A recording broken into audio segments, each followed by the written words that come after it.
Got you.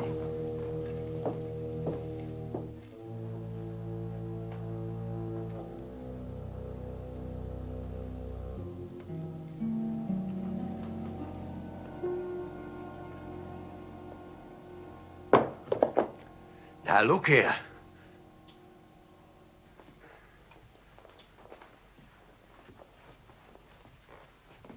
But, Mom... Close the window, John.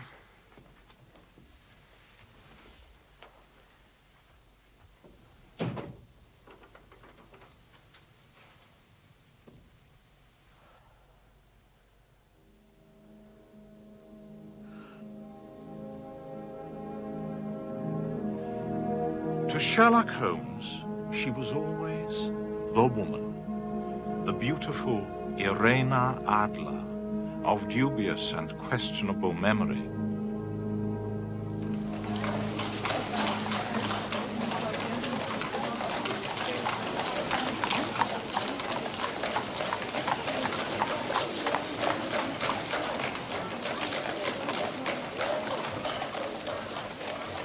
At the time of our involvement in the Irena Adler case, Holmes and I had been sharing rooms in Baker Street for some years.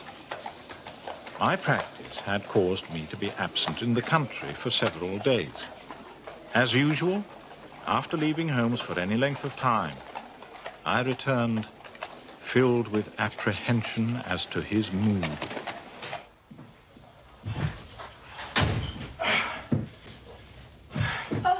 Oh, hello, Mrs. Hudson. Dr. Watson, just look at you, half soaked to the skin. Yes, well, I'm not surprised. I have just spent 20 minutes standing in the pouring rain waiting for a cab. Won't do that old wound of yours any good getting so wet, Doctor. Oh, no. Just take this coat and your hat. See that they're properly dry. Mrs. Hudson, I haven't eaten all day. Do hope supper will be up very soon. That's very doubtful. I don't know what's come over Mr. Holmes. He seems to be all on edge. I'm not to bring up supper until I'm called. Those are his orders. Thank you, Mrs. Hudson.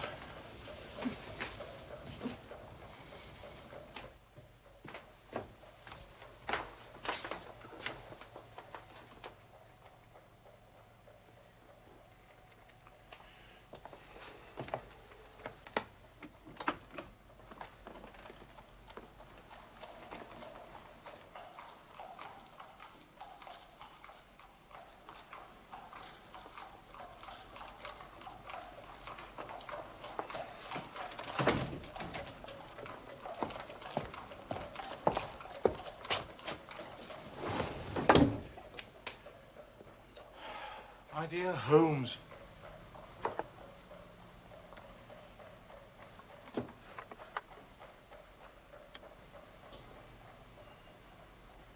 What is it tonight?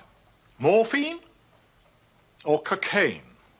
Well, I can strongly recommend a 7% solution of cocaine. Would you care to try it? No, indeed. I speak not only as your friend, but as a medical man. How can you risk such damage to the great powers with which you have been endowed? I cannot tell you how it clarifies and stimulates the mind. Yes, and destroys it in time. My mind rebels at stagnation. Give me problems. Give me work. Give me the most abstruse cryptogram, the most intricate analysis, and I'm in my proper atmosphere. Then I can dispense with artificial stimulants. But I abhor the dull routine of existence. I crave mental exaltation. That is why I've chosen my own profession, or rather, created it, for I am the only one in the world. The only unofficial detective. The only unofficial consulting detective. I take no credit in my cases. The work itself, the pleasure of finding a field for my particular powers, is my highest reward.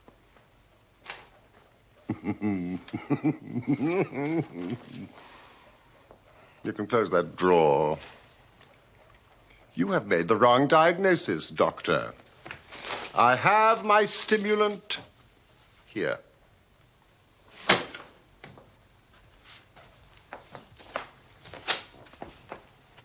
I hope you enjoyed your week in the country. It was good for the appetite. Incidentally, I do wish you would ring for supper.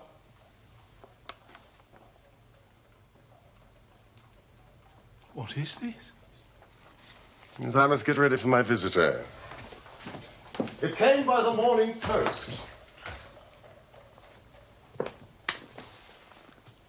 Give me your observations. Well, I mean, it's undated and without either signature or address. Good. Read it aloud. Dear Mr. Holmes, there will call upon you tonight at 7:45 a gentleman who... Good heavens, we've only a few minutes, Holmes. Go on. A gentleman who desires to consult with you upon a matter of the very deepest moment. Your recent services to one of the royal houses of Europe have shown that you are one who may be safely trusted with matters which are of an importance which can hardly be exaggerated. This account of you we have from all quarters received. Be in your chamber, then. Good heavens, this is a mystery indeed. What do you imagine it means? No, I have no data yet. It is a capital mistake to theorize before one has data. But the note itself, what do you deduce from it? It's a man's writing. Good.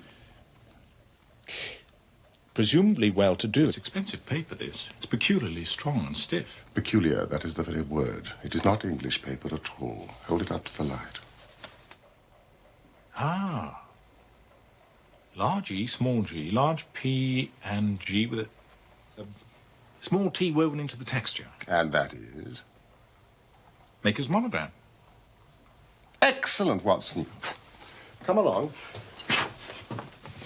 Let us consult our continental gazetteer.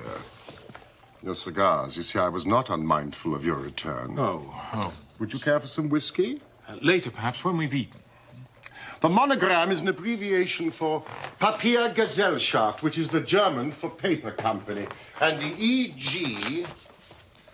Eglonitz, Egria. A German-speaking district of Bohemia, noted for its numerous glass factories and paper mills there. Bohemia. The Kingdom of Bohemia. And the note is written by a German. You see, this account of you we have from all quarters received. Only a German is so uncourteous to his verbs. So we are to expect a German from Bohemia. Here he is.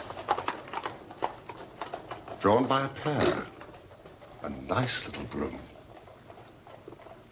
There's money in this case, Watson, if there's nothing else. Holmes, I think your visitor will want me out of the way. Not a bit, Doctor. Stay where you are. I am lost without my Boswell. But he sounded so secretive.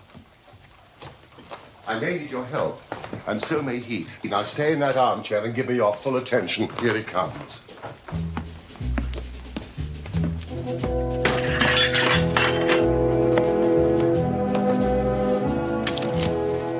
I'm sorry, sir, but you cannot come in here unannounced like this. Mr. Holmes does not see anybody without appointment.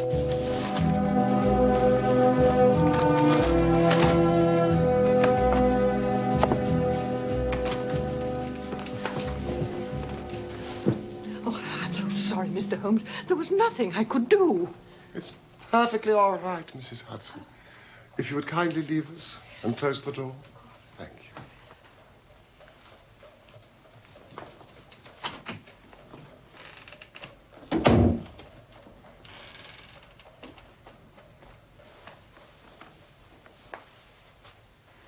You had my note? Yes, pray take a seat. This is my friend and colleague, Dr. Watson, who is occasionally good enough to help me in my cases. How do you do, sir?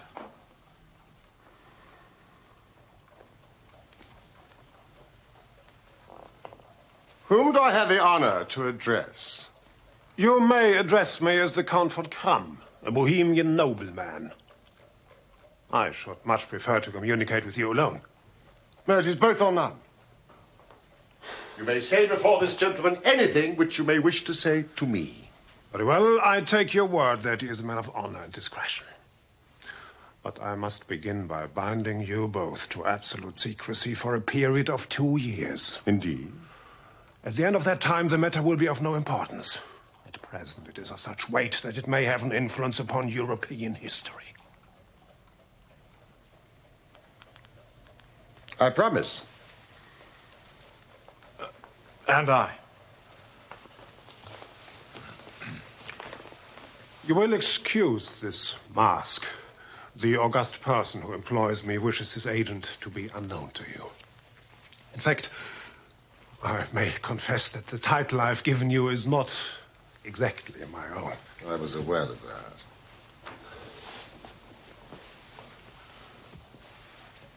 The circumstances are of great delicacy. Every precaution must be taken to prevent an immense scandal which would seriously compromise one of the royal houses of Europe. To speak plainly, the matter concerns the great house of Ormstein, hereditary kings of Bohemia. I was aware of that too, Your Majesty.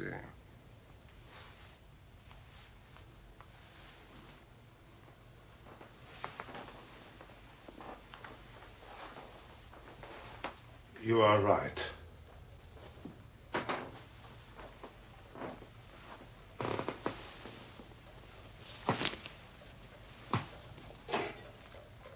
I am the king. Why should I attempt to conceal it? Why indeed? Your Majesty had not spoken before I was aware that I was addressing Wilhelm Gottschalk Sigismund von Ormstein, Grand Duke of Kassel-Felstein and hereditary king of Bohemia, and in passing, the finest duelist in Europe. You have killed 4 opponents. Honorably. Of course.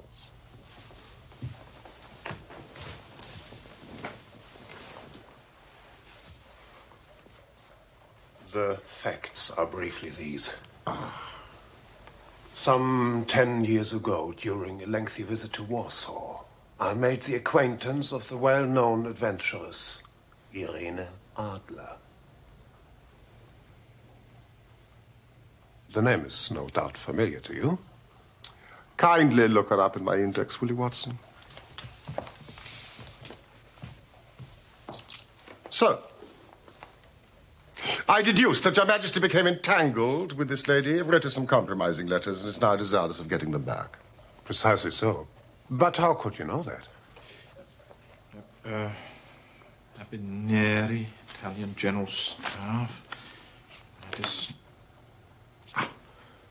Adler Irena, born New Jersey, 1858. Is this the lady? New Jersey, let me see. Singer, contralto, appeared at La Scala, opera houses Petersburg and Warsaw. Retired from the operatic stage, now living in London. Makes occasional concert appearances. That is the lady.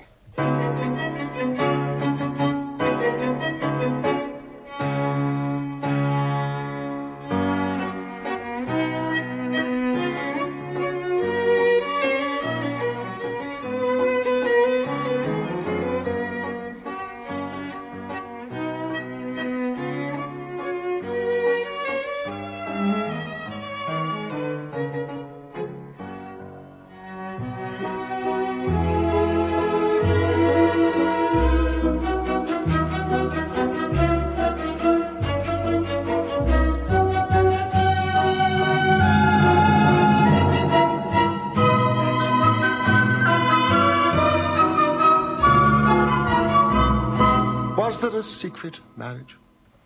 None. No legal papers or certificates? None. Then I fail to follow, Your Majesty. If this person should produce your letters for blackmailing or other purposes, how is she to prove their authenticity? There is the writing. Poo-poo forgery. My private writing paper. Stolen. My own seal. Imitated. My photograph. Bought. We were both in that photograph.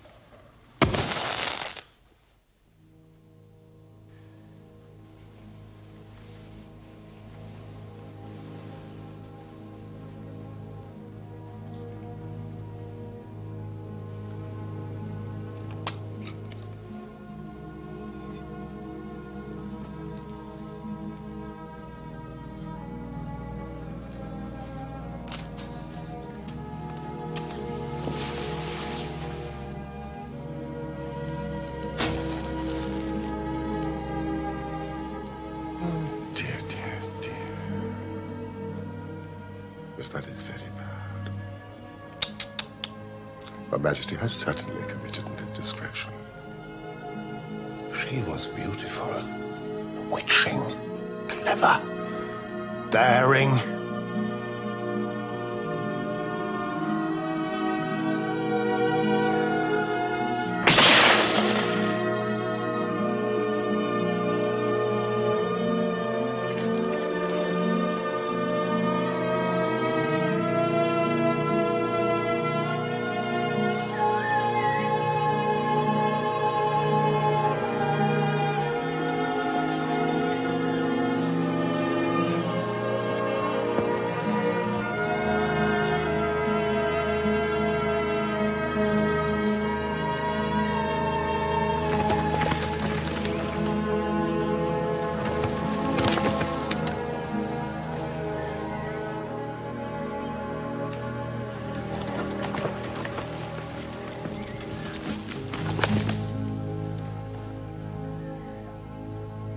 I was only Crown Prince then.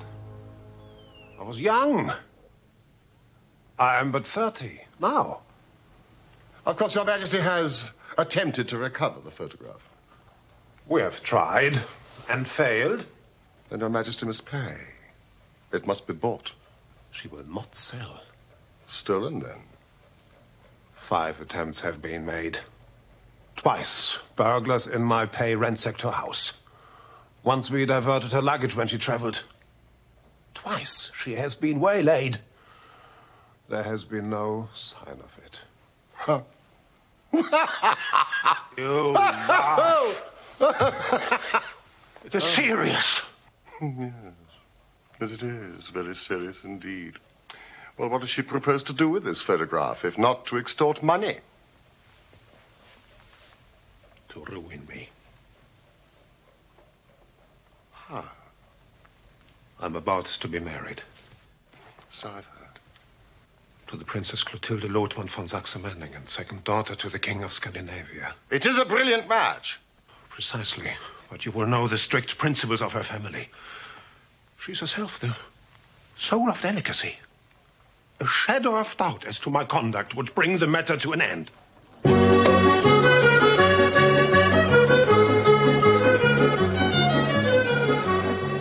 And Irena Adler Threatens to send them the photograph. And she'll do it. She has a soul of steel. She's more beautiful than any other woman I've known, more resolute than any man. There are no lengths to which she would not go, none, to prevent my marriage to another woman. Your Majesty, why is this lady so vindictive? Oh, there was once some talk of marriage. Ha! She would not see that it was impossible.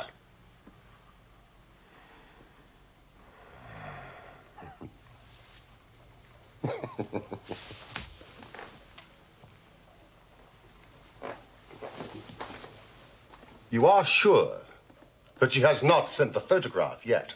I am sure. Why? It may be on its way at this very moment. Because she has said that she would send it on the day when the betrothal was publicly proclaimed. That will be next Monday. And I must leave London on Friday to be home for the ceremony. Ah, then we do have 3 days. Well, that is very fortunate, for I do have other matters in hand. Where can I find your Majesty in London? It's the Langham Hotel. As the Count von Krumm, remember? Yes, of course. And as to expenditure?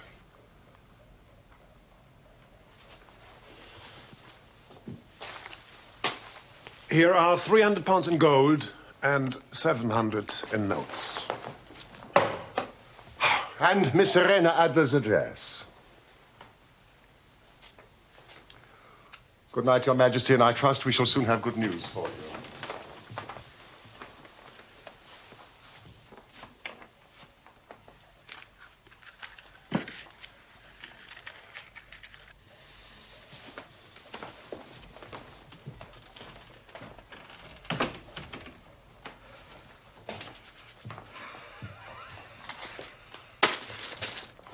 Holmes, we can dine at Romano's. But we only have 3 days.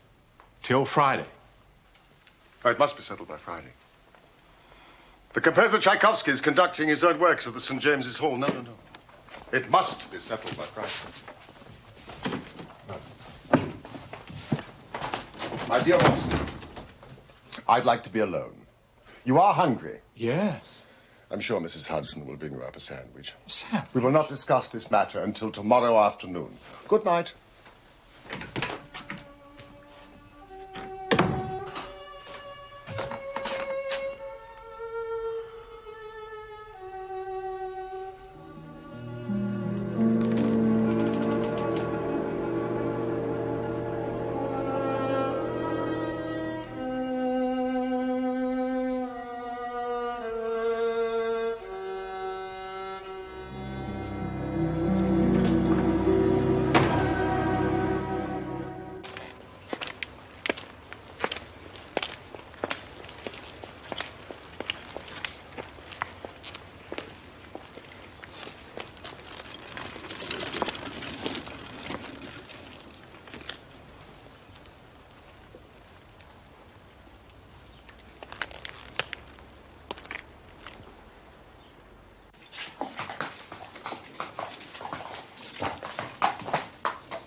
Better than working, innit, mate?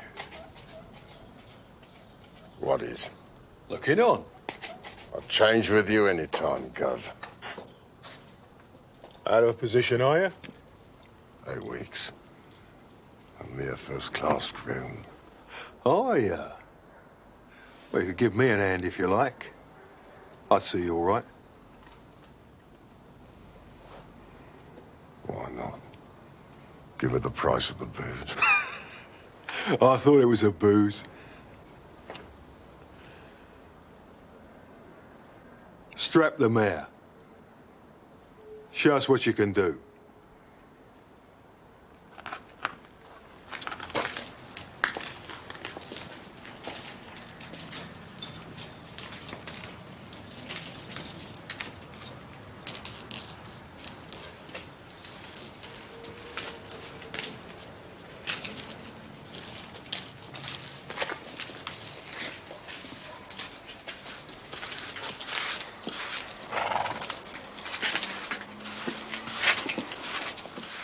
I spent a couple of hours with the cabbie and his cronies.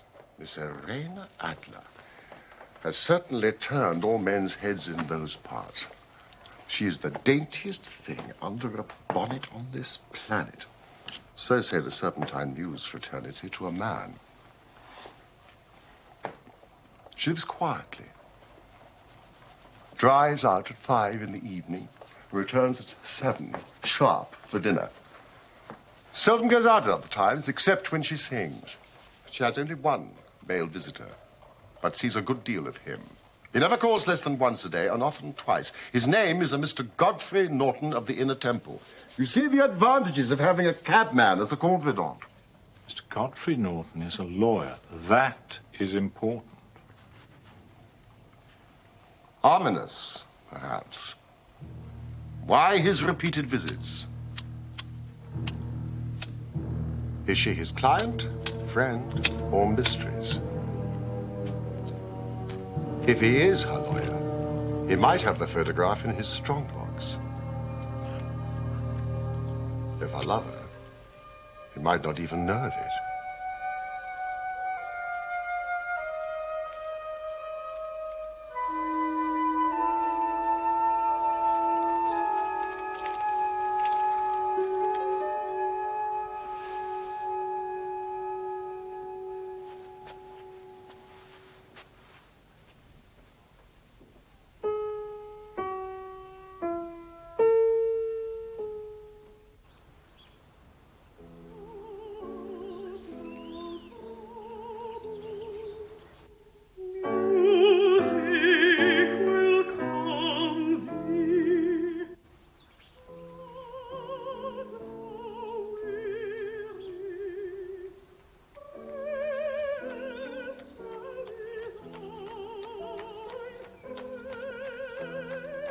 She had just begun to sing. She has the voice of an angel, Watson, when a truly surprising chain of events overtook me, starting with the arrival of someone I presumed to be Mr. Godfrey Norton. Wait for me, will you?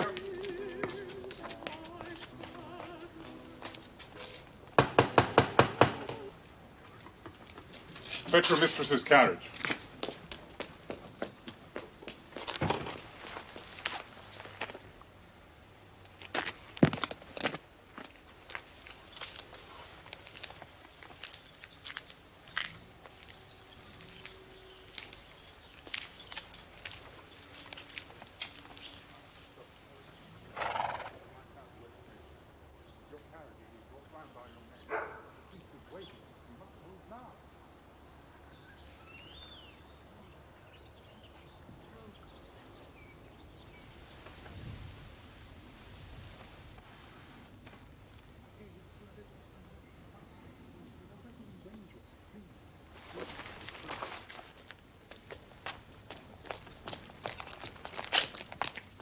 Drive like the devil. Church of St. Monica, Edge Railroad. I must arrive there at least 5 minutes before 12. That gives you 20 minutes. Half a guinea if you do it.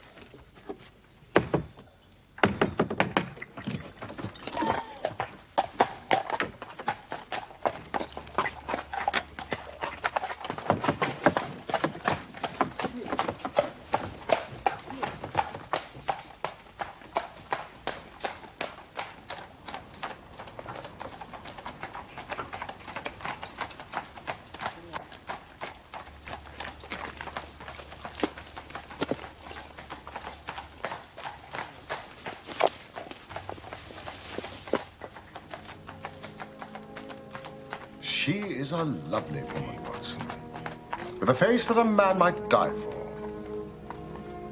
Face a man might die for. Unusual language for you, Holmes. A metaphor, Watson, nothing else. I was just about to sprint after a landau and perch on the back when another cab came through the street. He looked twice, such a shabby fare. But I jumped in before he had time to object. Showed him a handful of sovereigns and promised him one if he would get me to the Church of St. Monica within 20 minutes. I don't think that I had ever been driven faster in a cab. But they were there before us.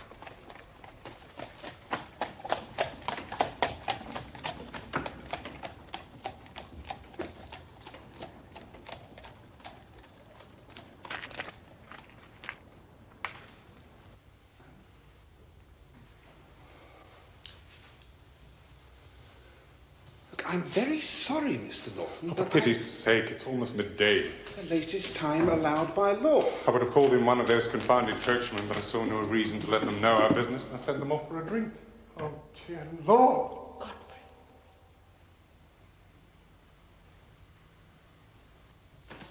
You! Come here, man.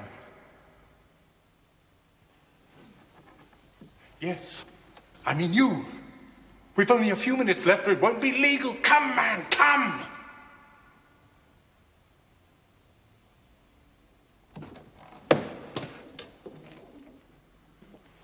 Hold this, and do as you're told. You'll be paid. Ah, we have our witness. The ceremony may proceed. Dearly beloved, we are gathered here in the sight of God to join together this man and this woman in holy matrimony, which is an honourable estate instituted of God in the time of man's innocency, signifying unto us the mystical union that is betwixt Christ and his church.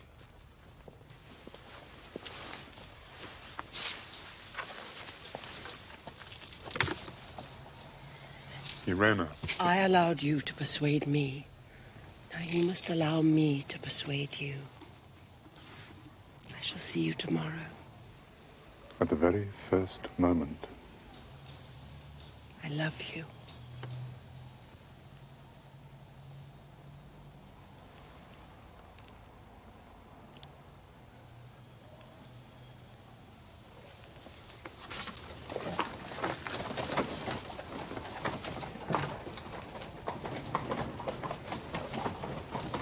John? Hey, you!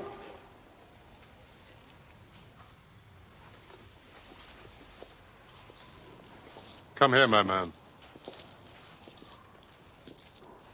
Come here. Godfrey, let me.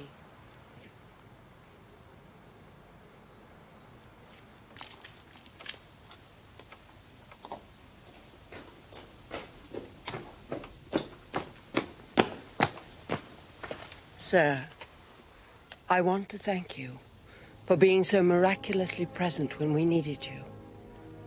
How fortunate that you have remained close by. Well, I'm in no hurry, Mom.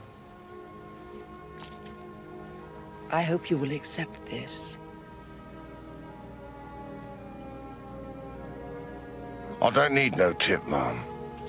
Oh, sir, let us call it a little souvenir.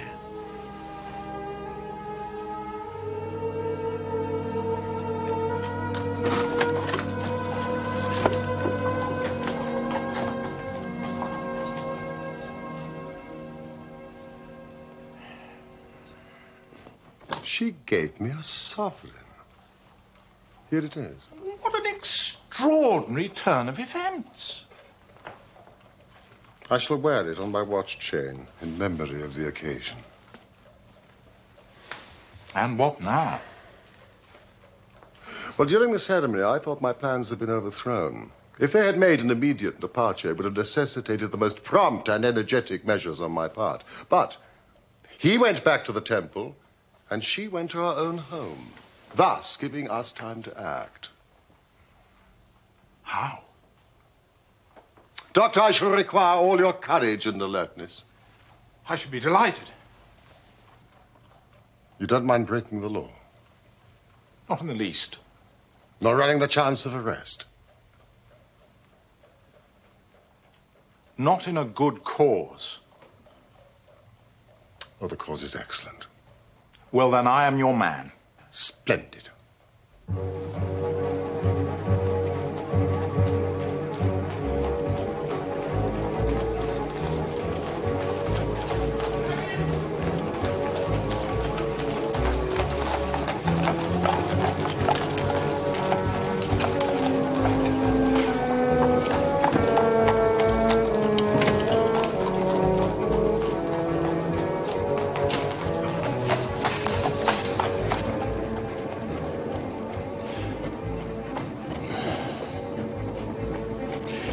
Now, the question is, Holmes, you really do look quite remarkable.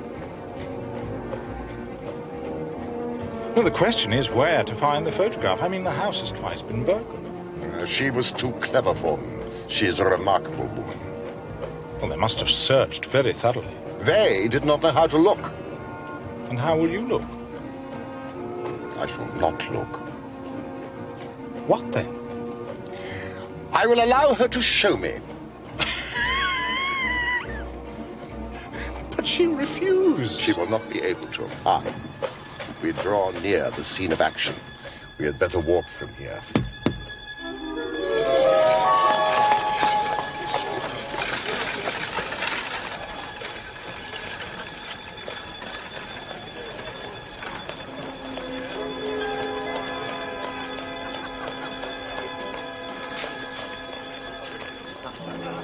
You know your instructions. When you raise your hand, I act. And we meet at the rendezvous in 10 minutes. There she comes.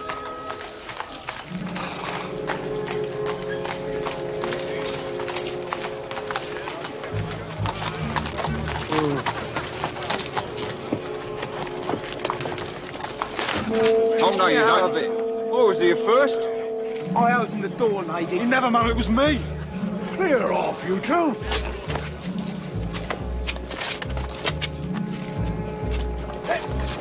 Me? Oh, nothing carries doors is a legitimate means of livelihood, Mr. Funky. You ain't gonna stop a man earning a copper, see?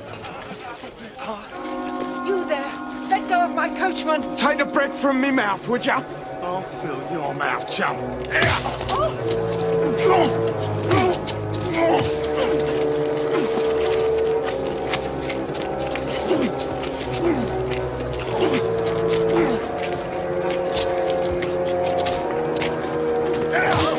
No, peace! Peace, gentlemen, please, I beg you.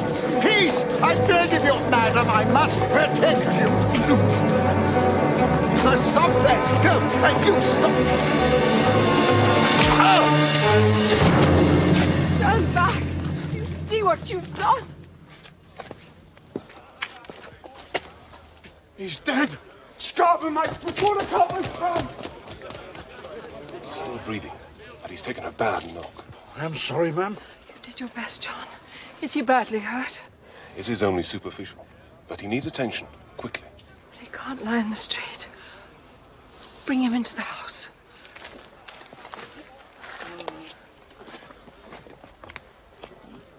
All right, sir.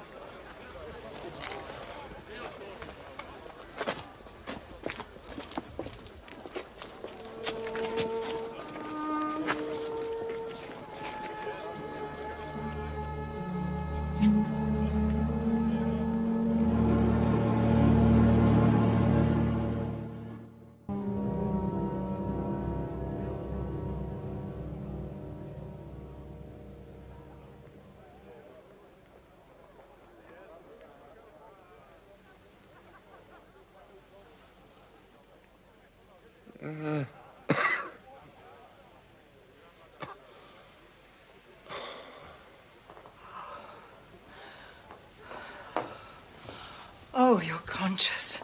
Thank goodness. You are a brave man. Over here, Willard.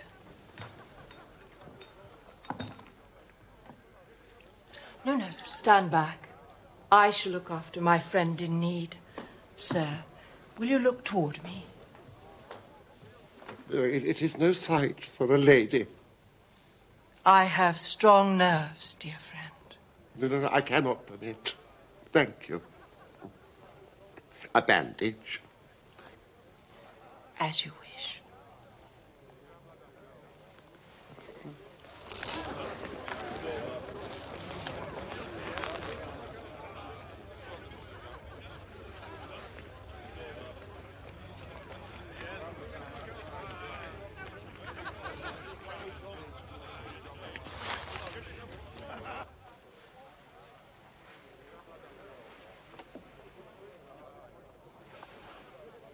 I'm so relieved that your wound isn't serious. Well, it is but shallow, and the concussion wears off.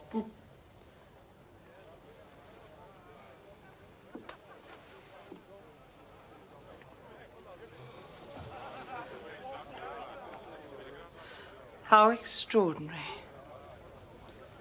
Madam? That so many people should gather in such a quiet little turning. Well, it's the gang, madam. It was all prearranged to rob you. All those men to snatch one little purse. Oh, no, dear friend. It wouldn't have paid them. My vocation takes me much amongst the poor and even the criminal classes, madam. Look at those people staring. Oh, curiosity is so unseemly, but I fear universal. Oh, I am so sorry. I think I'm going to faint. Ah, air. I need some air. Willard, the window. Oh.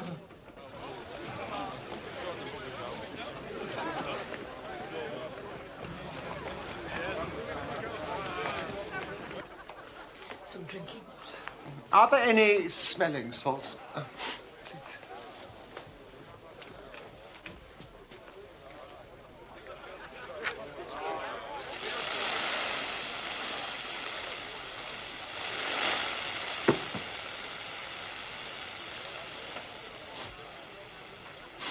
Madam?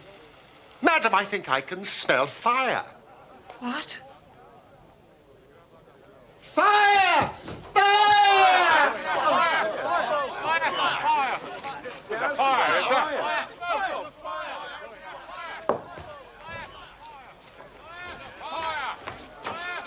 Madam, come out of here quickly. I'll take care of the old gentleman. I can't breathe. It's a false alarm. It's a false alarm. Look. It's a trick. It's a trick. Tell them. Tell them.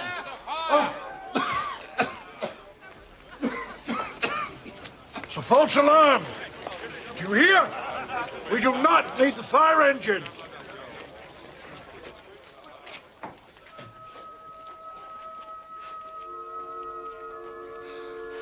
What is it? It is a plumber's rocket, madam. One of my flock is a plumber. It is ignited by a cap and sends smoke into pipes to betray cracks and holes. No, it's all right. It will disperse. You said it was a trick. Who would play such a trick on me? One of the gang, madam. But to what purpose? I've escaped them. Revenge.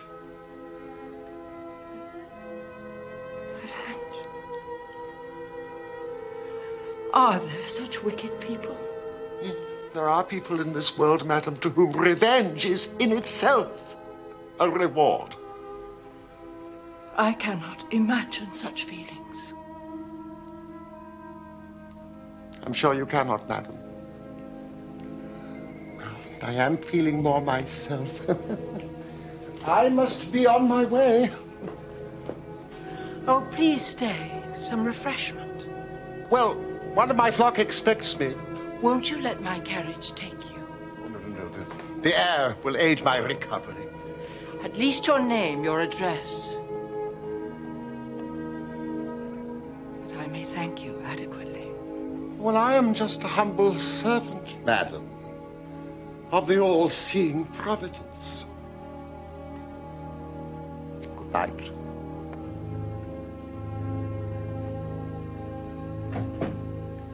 Good night.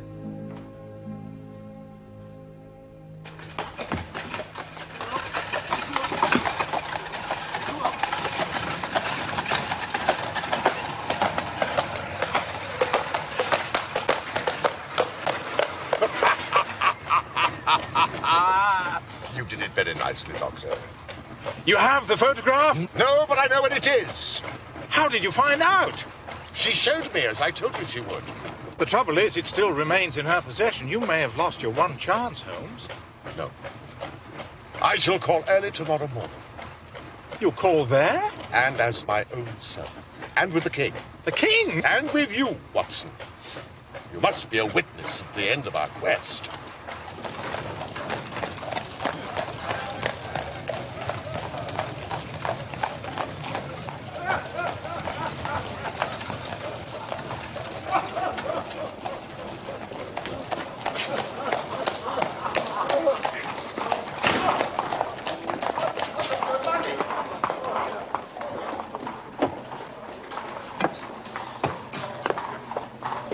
I I trust you will sleep well tonight for a change, Holmes. Well, there's nothing like success for curing insomnia. Good night, Mr. Sherlock Holmes. Watson. Holmes.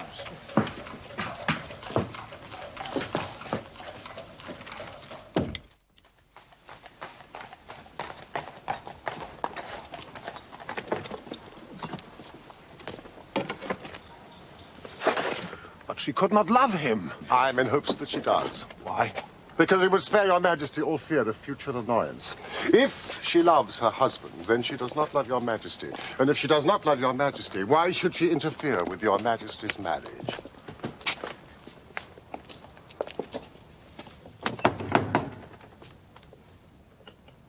Mr. Sherlock Holmes, I believe. I am Mr. Holmes. My mistress told me you were likely to call. She left this morning with her husband by the 5:15 train from Charing Cross for the continent. She has left England. Never to return, sir. All is lost.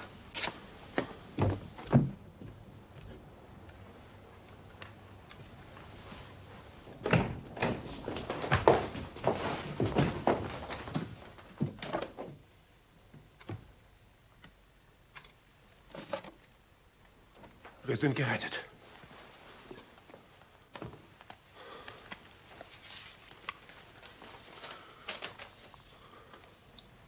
This is not it.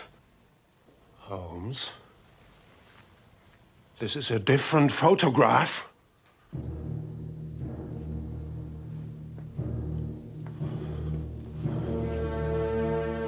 Do you hear me, man? The letter. It is addressed to me. My dear Mr. Sherlock Holmes, you did it very well. You took me in completely until after the alarm of fire I had not a suspicion. But then, when I found that I had betrayed myself, it flashed into my mind that I had been warned against you months ago.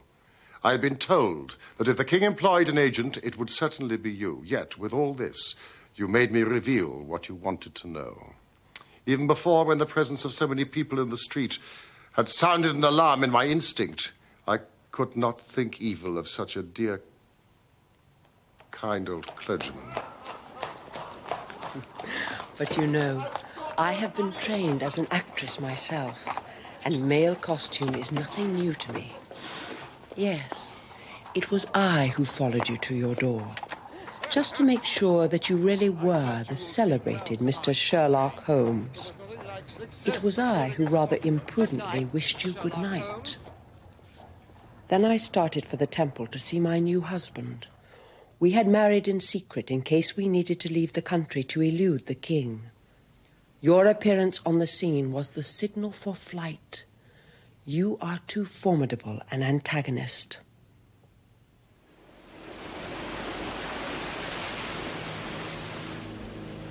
You will find the nest empty when you call tomorrow.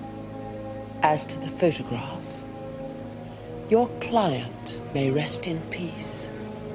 I love and am loved by a better man than he.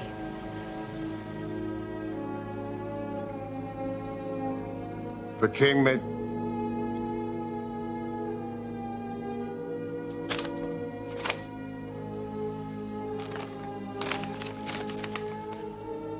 The king may do what he will without hindrance from one whom he has cruelly wronged.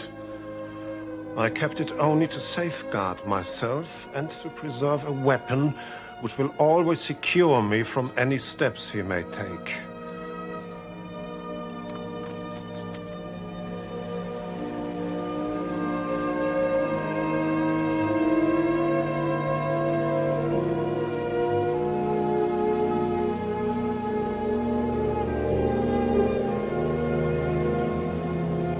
There is more. I leave another photograph which he might care to possess.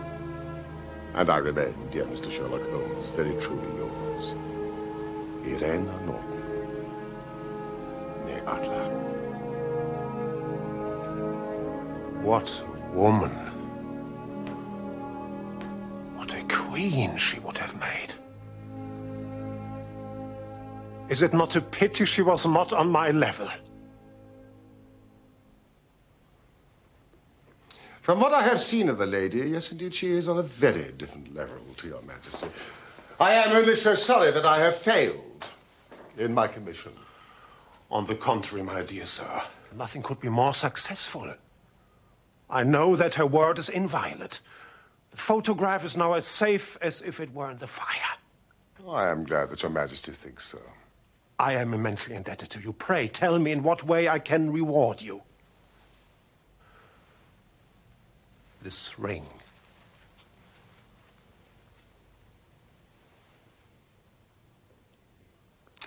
Your majesty has something which I should value even more highly.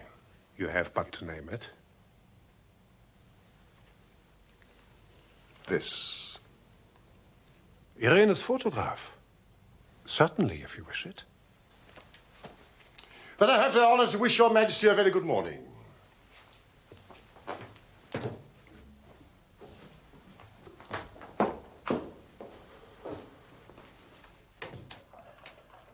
And that was how a great scandal threatened the kingdom of Bohemia, and how the best plans of Mr. Sherlock Holmes were beaten by a woman's wit.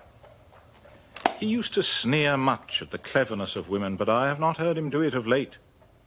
And when he speaks of Irena Adler, or when he refers to that woman, it is always under the honorable title of the woman. In his eyes, she eclipses the whole of her sex. It was not that he ever betrayed any sign of love for Irena Adler. All emotions such as that one are abhorrent to his cold, precise mind. He only looks on women pathologically, as the source of motives, clues. And yet, he keeps her photograph apart, locked up.